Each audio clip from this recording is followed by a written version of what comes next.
Hi students, आज आम पढ़ा पंचम श्रेणी विज्ञान बहिर स्वास्थ्य और रोग विषय। स्वास्थ्य ही संपद, एक कथाटी समस्ते निश्चय शुणी यार कारण कौन? स्वास्थ्य को कहीं संपद बोली कहुई, सब बड़ संपद कहुई। यार कारण यह हूँ जेको संपद हो टंका धन रत्न पैसा जहाँ आम पाखर चलीगले आम पुणी थे फेरी पाई पार था, किंतु जदि स्वास्थ्य ही आम ठीक ना तेज आम से संपद को फेरी पाइबार चेष्टा करवा। स्वास्थ्य ही सब बड़ संपद ये होता है जेको संपद चलीगले आम पुनर्बार फेरी पाई था, किंतु स्वास्थ्य को पुनर्बार फेरी पाइबार बहुत कष्ट होता है। स्वास्थ्य को आम किपर ठीक रखिपर, आम निजे किपर सुस्थ रहा, तार मुख्य कारण हूँ खाद्य, विश्राम और व्यायाम। तेणु आम ये विषय आज पढ़ा। आग को आम प्रतिदिन विभिन्न प्रकार खाद्य खाई था। विभिन्न प्रकार खाद्य कहीं खाई था? आम तो सब गोटे प्रकार खाद्य खाईदे भी चलो, सेमती हम कि ना हो पारनी, कारण विभिन्न प्रकार खाद्य आम विभिन्न प्रकार खाद्य सार पाई था, जहाँकि आम शरीर विभिन्न प्रकार आवश्यकता पूरण करें। तो समस्त प्रकार खाद्य उपयुक्त परिमाण आम यदि न खाइबा आम शरीर खाद्य सार अभाव हम, तापर आम कौन हम? तापर आम खाद्य सार अभावजनित रोग में आक्रांत होगा, जहाँ को कहुए कि खाद्य अभावजनित रोग बा अपपुष्टि रोग बोली कहुए। बुझिपारे? खाद्य सार कौन? खाद्य थी मुख्य पोषक पदार्थ को कहुए खाद्य सार, जेपरिक श्वेत सार, स्नेह सार, पुष्टि सार, धातु सार, एपरी अनेक अच्छे आम आगे टे पढ़ा। किंतु मुख्य होता है श्वेत सार और पुष्टि सार। श्वेत सार आमको कार्य करने शक्ति जगाई थाए, पुष्टि सार आम शरीर गठन में साहाय्य करता है। यदि से ही दुईटी खाद्य सार अभाव हो जाए तेज आम मुख्यतः अपपुष्टि जनित रोग में परिणत होता, अपपुष्टि रोग में पीड़ित होता। से अपपुष्टि रोग कौन देखा, किपर होता है, कौन होता है जाना। खाद्य अभावजनित रोग को अपपुष्टि रोग बोली कहुए। खाद्य सार अभाव, खाद्य सार, पुष्टि सार, श्वेत सार। पुष्टि सार अभाव में आम क्यों रोग पीड़ित होगा? क्वाशियोर्क रोग। पुष्टि सार अभाव में क्वाशियोर्क रोग पीड़ित होगा। तार लक्षण हूँ शिशुर गोड़ मुह हाथ फुली जाए, चर्म सुखिला देखा जाए, चर्म रे घा हुए, मुंड बाल कहरा हो जाए एवं बाल को धरु धरु उपड़ी जाए। ये सब हूँ क्वाशियोर्क रोगर लक्षण, जहाँकि पुष्टि सार अभाव में होता है। एवं देखिए श्वेत सार अभाव में, श्वेत सार अभाव में मारास्मस रोग होता है। यार लक्षण कौन? गोड़ और हाथ सरुआ हो जाए, उच्चता बढ़ी पारे नहीं, बहुत भोक लगे। एबे देखिबा श्वेत सार और पुष्टि सार थिबा खाद्य आवश्यक परिमाण रे खाइले अपपुष्टि रोग हुए नहीं। विभिन्न प्रकार खाद्य आमको विभिन्न प्रकार विटामिन मिलता है। यह आम शरीर रोग प्रतिरोधक शक्ति बढ़ाइबार साहाय्य करे।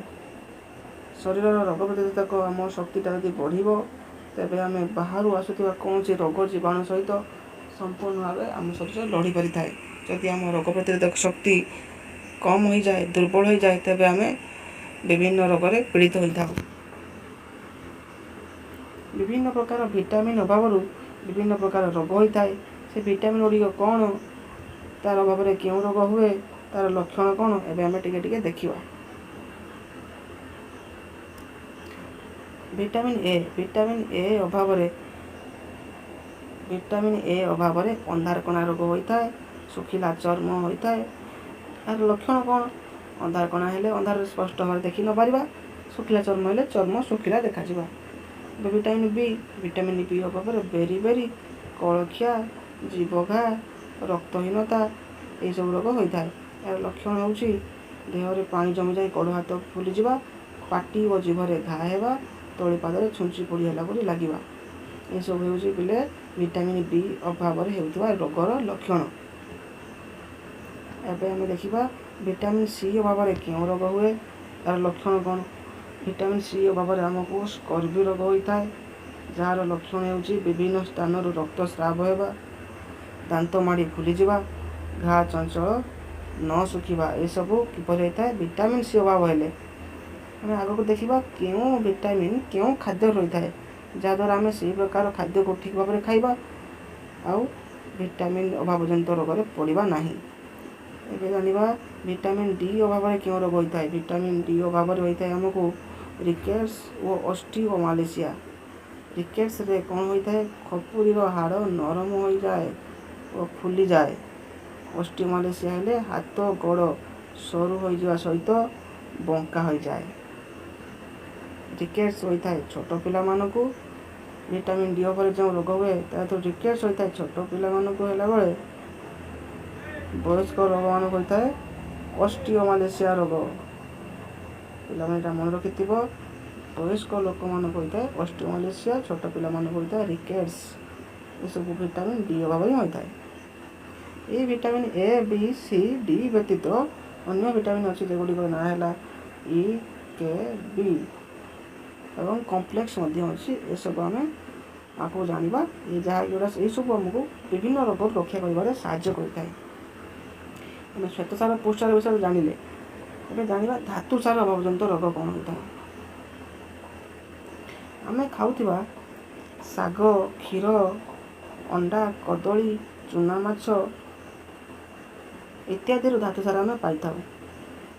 ଶାଗ, କ୍ଷୀର, ଅଣ୍ଡା, କଦଳୀ, ଚୁନାମାଛ ଇତ୍ୟାଦିରୁ ଆମେ ଧାତୁସାର ପାଇଥାଉ। ଲୁଣରେ ମଧ୍ୟ ଧାତୁସାର ଥାଏ। ଏହିସବୁ ଖାଦ୍ୟରେ ଆମେ ସୋଡ଼ିୟମ୍ ଧାତୁସାର, ତା'ମାନେ କ'ଣ? ଧାତୁ ଥିବା ଖାଦ୍ୟସାର। ଧାତୁସାର ନିହାତି ଧାତୁ ରହିଥିବ। ଧାତୁ କ'ଣ?